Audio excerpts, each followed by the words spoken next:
how wild some of these guys were and the demands that they set for the performance. All right, here's the thing. I will tell you, I know what you mean. If people don't know, sports stars are way more famous for having some crazy superstitions. I'll give you a couple of really good ones. One that'll blow your mind. A lot of people aren't aware of this one, bizarrely. Michael Jordan had a superstition, Yamato, where in college he played for North Carolina, the Tar Heels, right? He used to wear his old college shorts under his NBA shorts every game of his NBA career. And they were really old at this point. That was when he was like a fucking like a young man, and then he was. That's a real superstition. Similarly, in hockey, Sidney Crosby, the amazing Pittsburgh Penguins player, had this really weird superstition where once his stick was taped. It had to be taped a very specific way, and nobody's allowed to touch it after that. If someone touches it, he has to undo it all again and retape it on some like OCD shit. So sports stars are way crazy with some of the shit they're doing. I mean, like I said, Michael Jordan's wearing an old pair of shorts for like fucking 15 years or something mental. And by the way, balling out of control and winning all the championships. That's just weird. In esports, it's not really that much that bad. The only thing I can think of that's comparable, that's almost as bad, is we'll be careful how we say this, but here's the thing. I'm Thorin. I can do what the fuck I want. Stop me if you don't like that. But I will just say there was a famous 1.6 Counter-Strike player. I don't think people will be able to guess this one, so I'm not worried.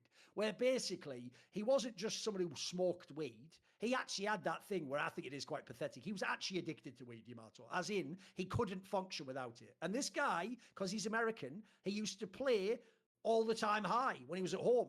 And it got so that he had to then play matches while high. And the worst story I ever heard was when this motherfucker was at an event in China, he had to get his team manager to go and find weed in China so that he could play the games, because he kept going, I'm feeling all that. And like, that is just, like, that's not even just like weird. That's just a stupid one. Because by the way, I don't even know what the consequence of having weed in China would be if you got caught. Like, that could be some enormous. And lastly, mate, you're a professional. What the fuck are you doing where you have to have drugs to be able to play because you do that at home? Like, that's so immature to me. So anyway, that's the only one I can think of, because to me that's pretty bizarre that you'd need to go and do some shit like that to play a fucking competitive video game.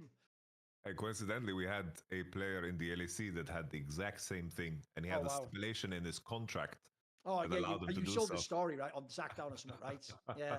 It's like, but once again, I think people can figure out who it is because that story has been shared, but I don't feel at liberty to say his name. No, I feel like you could guess that one. That is a guessable one.